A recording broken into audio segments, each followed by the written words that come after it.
Welcome back, guys. So today I have a 2015 Kawasaki Ninja H2. Now this is my personal bike, one of my personal bikes, and as of right now it puts down about 260 horsepower. I just had it put on the dyno today and it read 259.43 horsepower with 108 foot-pounds of torque. It only has a cat delete and a slip-on, a Brock slip-on, a SMOL tune or flash on the ECU, and I think it's a DNA filter.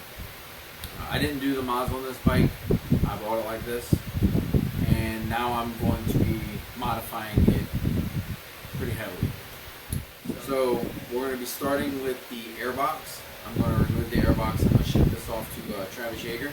Travis Yeager is going to do an intercooler setup into the airbox where it's a water-to-air intercooler, which is going to keep the intake air temperatures down, because I'll be doing the Supercharger gears. I'll be changing those for stage 3 Supercharger gears. I'll be doing a full system Brock's exhaust. Nick Performance will be doing what is flying up from Florida to here in Virginia. He's going to be doing a custom flash tune on the bike, and I'll be trying to do E85 and 93 tune and see what kind of power we make out of this bike. So I'm going to be using my grip mat because I don't want to mess up the paint job here. This was given to me by my friend Joe. Key, take off the back seat. It's on a weird spot on the H2. It's over here on the right hand side. It's not really a seat. It's like a little compartment. You turn the key and you pull it forward and up. So taking the seat off, you got inside of here, there's two 5mm Allens.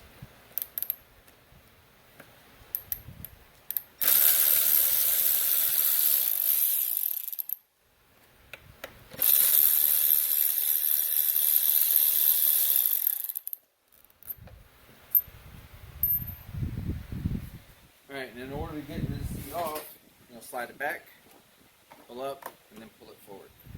So up here in the front we have the shrouds here on either side of the tank, and those are going to have to come off.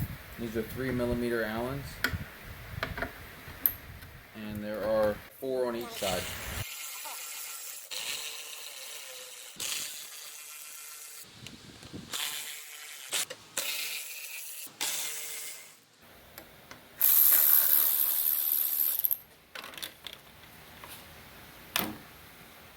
They just kind of come right off. Right up here in the front of the tank, your stabilizer, hold your stabilizer on, you have two 5mm Allens. Right here. This just unplugged from the end of the stabilizer here. I'm able to just kind of move this out of the way. Alright, so now we're going to move these little side panels here. And you see it's already pretty much hooked from the front, so we're just going to remove this little 3mm Allen screw here.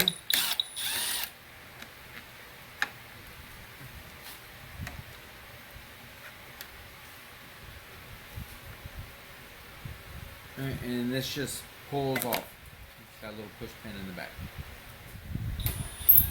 Same thing on this side.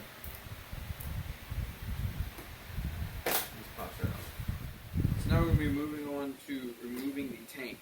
See, the tank is pretty much free at this point. The only thing really holding it in is this back bracket here. So I'm just going to remove the entire bracket. It doesn't really look like it's easy to get to the mounting screw here. It can be done. There's a 10mm bolt here. You know, take that off, and a 10mm nut on this end here. You take that off, and then you can slide the bolt all the way out. What I'm going to do is I'm going to just take this off here.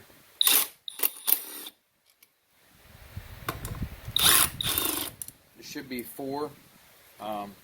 Previous owner only put 2 back in. So the tank is pretty much free at this point, so we're going to be picking it up.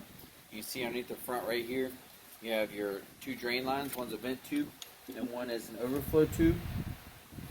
So I'm just going to pull those free. Alright. So Tank should sit up like this. And we get to our fuel pump here. You kind of just spread these two red tabs apart right here. You just kind of spread them out and it'll come up this. Now if you just had the bike running like I did, you may spray fuel by pulling this off, so be careful. Wasn't bad. Fuel pump harness is actually behind the fuel pump, or fuel tank, behind the fuel tank. Unplug that, and the entire tank with the bracket.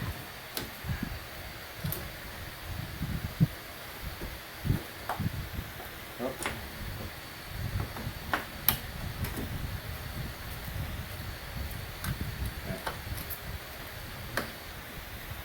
Got one of the lines hooked on the fuel pump. Set this off somewhere it doesn't get scratched or damaged. Okay. So this is what we need to send to Travis Yeager here. This is your supercharger, and that's the red part here. Comes up, forces air into the intake, and this is so. What he's going to do is he's going to put a intercooler right about here, so as the air comes through, it gets cooled down before going into the engine. Keeps engine bay or engine temperatures down, especially if you're planning to boost up, put more boost through the supercharger, make it spin faster. It's going to produce more heat. The friction from the air being pushed in and forced in and compressed, more air, more friction creates more heat, and more heat is not necessarily good for the engine. So you want to try and keep that heat to a minimum. And one of the other things we'll be doing is putting a blow-off valve on here so that it's not recirculated back into or not recirculating hot air back into the engine. You want to vent that air out to atmosphere and get nice fresh air coming back in. So he does not need any of the injectors, any of the O-rings, none of the sensors, anything. So we're going to be removing all of that from the intake and just sending him a bare top portion of this plenum. I'm going to start here. We're going to remove the 4 bolts, 4 8mm bolts for the fuel injectors in the line.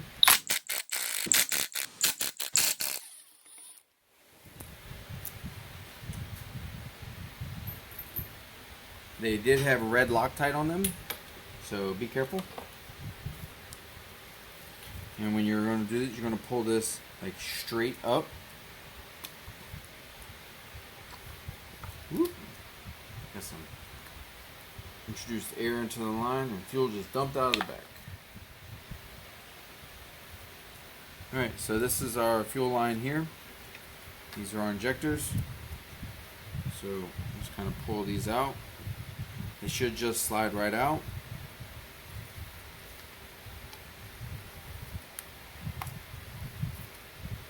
They may or may not pick up with the fuel line. When you pull the fuel line, doesn't matter. Either way is fine. I'm putting these back in so that I don't have them being jostled around and falling all over the place. Now there are rubber grommets in here, which we're going to be removing after we get it out. Because when he's welding on this, if you have anything rubber in there, it's going to melt and get deformed, and you won't have a good seal for your injectors. So I'm going to remove this air intake temperature sensor here. You have a vacuum line, which probably is your boost gauge. So for the time being, I'm going to get my fuel injectors out of the way. I'm just going to kind of zip tie them back and out of the way so that they're not getting beat up while I'm taking off the intake. So on the back here, I'll go ahead and remove the boost coupler here. That's should be 8mm clamps.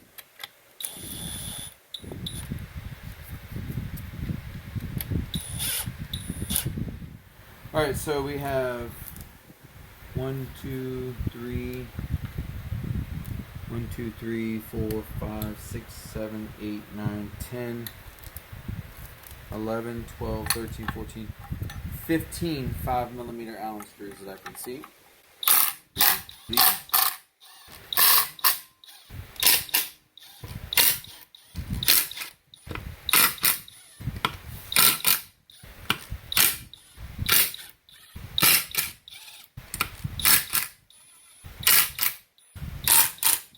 Alright, so now we should be able to pull this plenum free, the upper part of the plenum.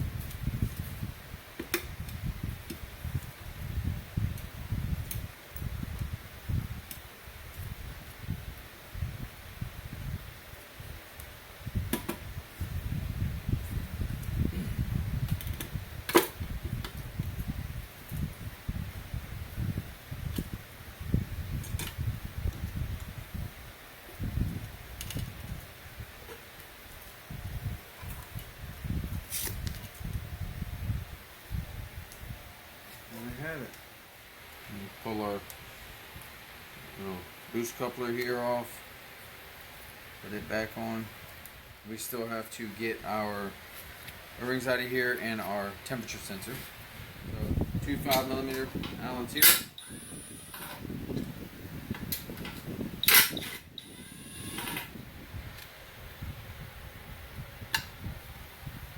This has a small little O-ring on it. Just try not to bend it or flex it. Just try to pull it out as straight as possible. Alright, so for what I'm using a little Torx bit. You can use an Allen, something that's kind of small like the number 3 Allen. Something that doesn't really have sharp edges because you don't want to tear these little gaskets. Alright, so you're going to get in there and kind of just push it out. And you get these little O-rings out. Okay? You don't want to get anything and start digging in there and you mess up the seal these O-rings provide.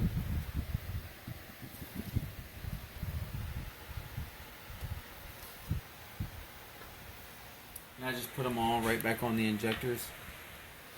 Alright, so this is what you're going to be sending off to Jaeger. You're going to be taking everything out of it. I pulled all of the injector O-rings.